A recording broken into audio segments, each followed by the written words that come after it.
തൗബ എന്ന് പറഞ്ഞാൽ സങ്കടപ്പെട്ട് ഇനി ഒരിക്കലും ഞാനത് ചെയ്യില്ല റബ്ബേ എന്ന് പറയുകയും തിന്മയിൽ നിന്ന് പിന്മാറുകയും ചെയ്തു പോയ തിന്മയിൽ ഖേദിക്കുകയും ചെയ്യലാണ്. ഇടപാടുകളുണ്ടെങ്കിൽ അത് കൊടുത്തു വീട്ടലുമാണ്.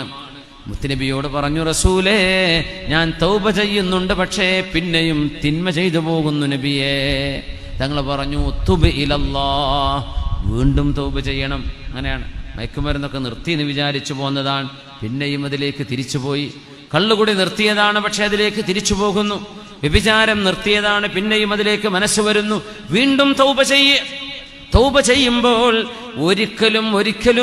ഒരിക്കലും ഞാൻ ഇതിലേക്ക് തിരിച്ചു പോകില്ല എന്ന് അള്ളാഹുവിന്റെ മുമ്പിൽ മനസ്സുകൊണ്ട് സാക്ഷ്യപ്പെടുത്തുമ്പോഴേ തൗബ ഒരു തൗബയായിട്ട് തന്നെ മാറുന്നുള്ളൂ. മനസ്സുകൊണ്ട് ഒരിക്കലും എന്ന് പറയണം. അങ്ങനെ തീരുമാനിക്കുകയും വേണം.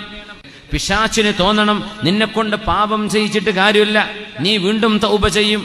ഇവനെ കൊണ്ട് പാപം ചെയ്യിച്ചിട്ട് ഞാൻ അവനെ വെളുപ്പിക്കാൻ എന്നെ കൊണ്ട് കഴിയില്ല, കാരണം അവൻ വീണ്ടും തൗബ ചെയ്യും. തൗബ ചെയ്യുന്നവരെ അള്ളാഹു കഴുകിയവരായി സ്വീകരിക്കും. പിന്നെ അവന്റെ പിന്നാലെ നടന്നിട്ട് കാര്യമില്ലെന്ന് പിശാചിന് തോന്നുന്നവരെ നിങ്ങൾ തൗബ ചെയ്തുകൊണ്ടിരിക്കണം.